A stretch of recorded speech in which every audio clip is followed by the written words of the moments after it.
안녕하세요. 따수밀기입니다.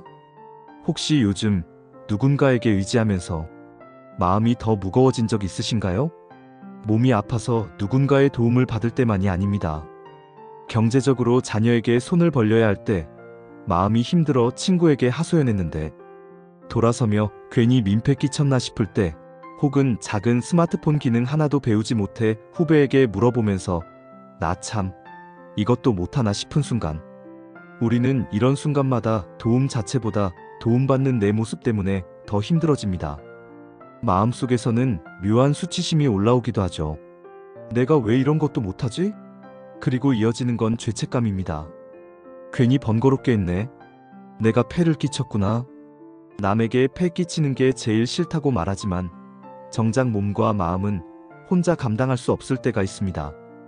그리고 그 순간 수치심과 죄책감이라는 그림자가 따라붙습니다. 이 감정은 나이 든 사람들만의 이야기가 아닙니다. 젊은 층도 마찬가지입니다.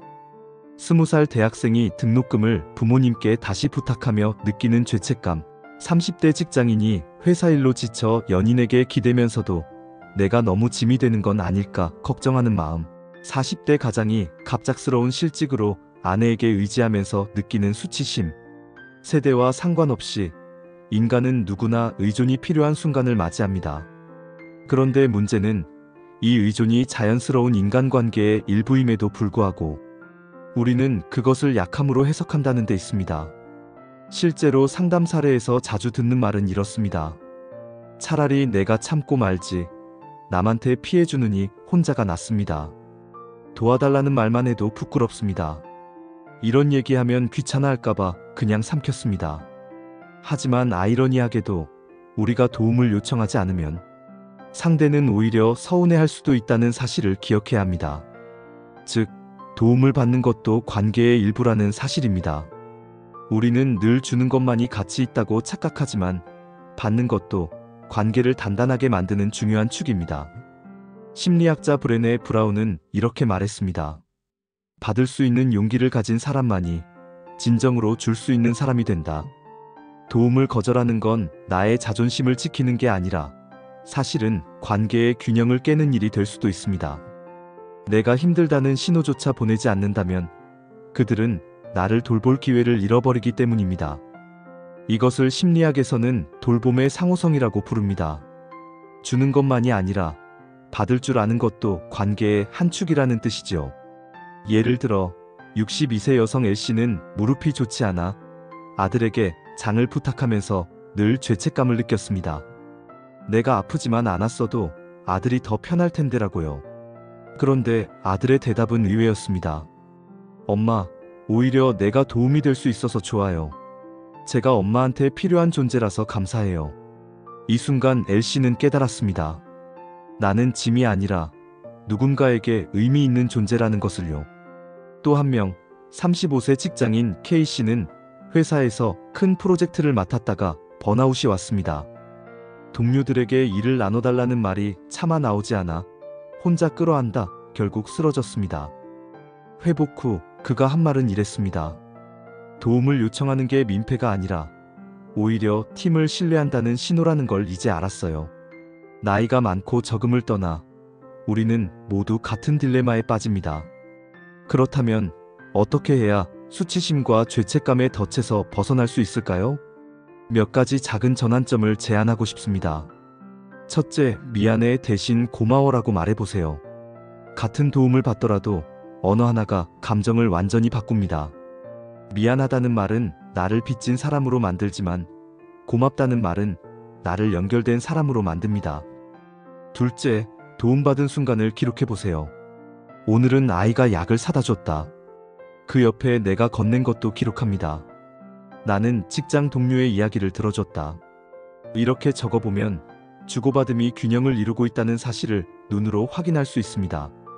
내가 일방적으로 짐이 아님을 알게 되죠. 셋째, 도움받는 나 자신을 약한 존재로만 보지 마시고 누군가에게 의미를 주는 사람으로 바라보세요. 내가 도움을 청했을 때 상대는 나를 짐이라 여기지 않습니다. 오히려 내가 쓸모있다는 감각을 느낍니다. 나는 단순히 도움을 받는 사람이 아니라 누군가의 존재감을 확인시켜주는 역할을 하고 있는 겁니다. 마지막으로 너무 지치고 수치심이 깊어져 일상까지 무너진다면 혼자 감당하지 마시고 전문가의 도움을 받으셔야 합니다. 자, 정리해 볼게요. 도움은 받는 건 필요합니다. 즉, 도움을 받으면 민폐를 끼치고 내가 약해진다고 믿는 건 착각입니다. 도움을 받는 것에 대한 관점을 전환해 보세요. 첫째, 도움을 받는 순간을 부끄러움이 아니라 연결로 해석해야 합니다. 도움은 누군가와 나 사이에 다리를 놓는 행위이지 나를 깎아내리는 사건이 아닙니다. 둘째, 도움을 받는다는 것은 상대에게도 기회를 주는 일입니다. 내가 부탁을 해야만 상대는 누군가에게 필요한 존재라는 경험을 할 수 있습니다. 내가 도움을 거절하면 그 경험을 빼앗는 셈이 되기도 합니다. 셋째, 도움을 받는 나를 짐으로 보지 말고 상호작용의 일부로 보아야 합니다. 한 번은 내가 받지만 또 다른 순간에는 내가 건넬 수 있습니다. 실제로 상담심리 연구에 따르면 도움을 받은 사람일수록 다른 사람에게 도움을 건넬 가능성이 2배 이상 높아진다고 합니다. 그러니 도움을 받는다는 건 언젠가 다른 사람에게 도움을 줄 수 있는 씨앗을 심는 과정이기도 합니다. 혹시 지금 나는 짐이야라는 말이 자꾸 떠오르시나요? 그렇다면 이렇게 바꿔보세요. 나는 지금 누군가가 사랑을 실천할 기회를 주는 사람이다. 나는 지금 관계를 더 깊게 만드는 다리를 놓는 사람이다. 이건 단순한 긍정 문구가 아니라 관계 심리학이 증명한 관점 전환입니다. 오늘 이야기를 들으시며 아마 떠오르는 장면이 있으실 겁니다. 사소한 부탁조차 삼키고 혼자 끙끙 앓던 기억, 상대의 손을 빌리면서도 얼굴이 붉어졌던 기억. 그때 꼭 기억해 주셨으면 합니다.